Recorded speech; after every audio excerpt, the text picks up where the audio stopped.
Hi, and welcome to episode 2 of BritHikesOntario. Today, I'm in the Rouge Valley.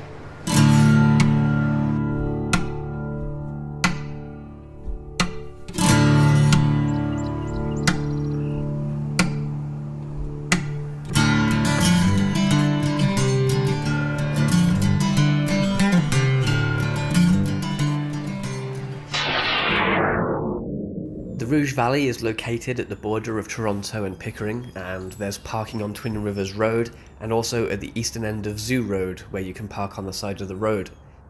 There's 3 main trails in the Rouge. Today I start on the Vista trail to about as far as Twyn Rivers Road, and then I head back along the Orchard trail. There is also the Mast trail, which I'll cover in a future episode.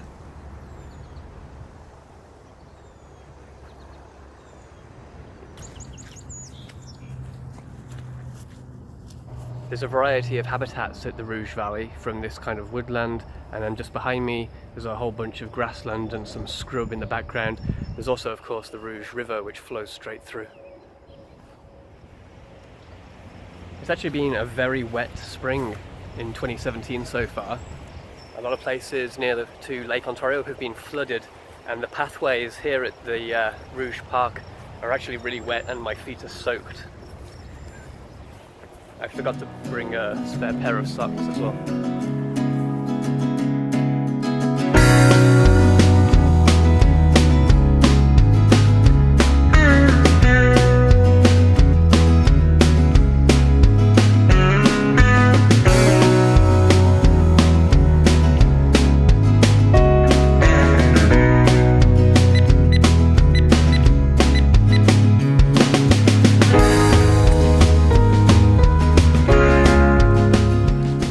Generally speaking, the terrain this close to Toronto is pretty flat. It gradually tapers as you head south towards Lake Ontario. But where I'm stood right now, you can probably see the land drops quite sharply on either side of me. And this terrain here in the Rouge Valley was formed when the ice retreated 10 to 14,000 years ago after the last ice age. So there's some history, or geology.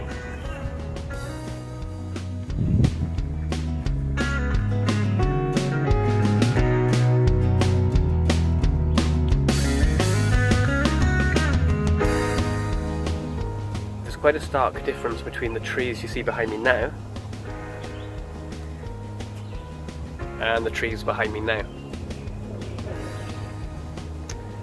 On this side, quite clearly there's a lot more fir, pine, spruce, and then on this side of me, which receives more sun, there's a lot more deciduous trees, mostly maples.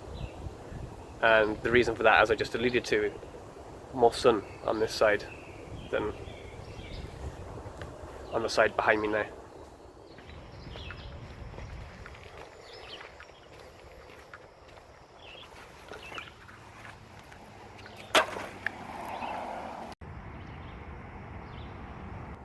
A short walk down Twyn Rivers Drive and I'm stood inside an abandoned mill. This mill is named Maxwell Mill. It was originally owned by the Thompson family. Remember them from episode 1? They sold it to James Maxwell sometime around 1850. It used to be a flour mill, but through the 1900s it has faced flooding and fire and Hurricane Hazel, leaving very little behind.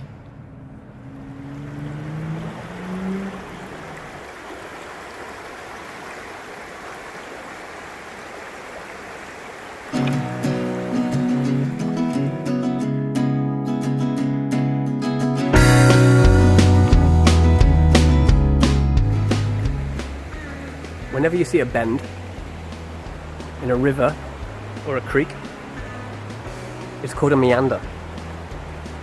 As the river travels, the outside of the bend, the water travels more quickly due to the centrifugal force, and that erodes the bank, takes away some of the soil or the silt, and moves it downstream.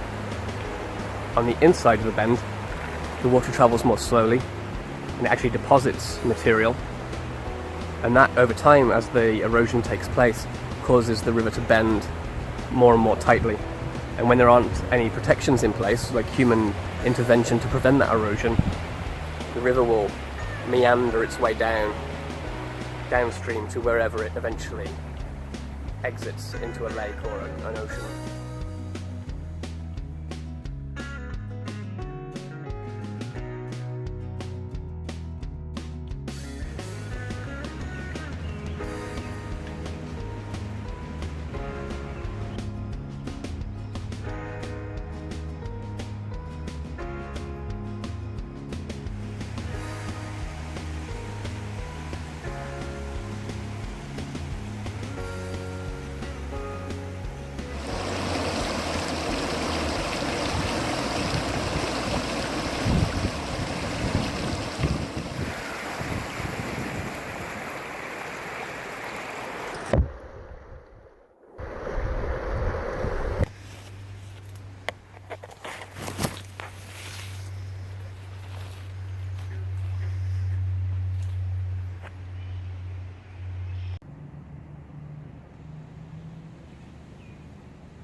To my homeland, I hope you'll understand. I'll always be your child, but I hope to find a welcome in the wild.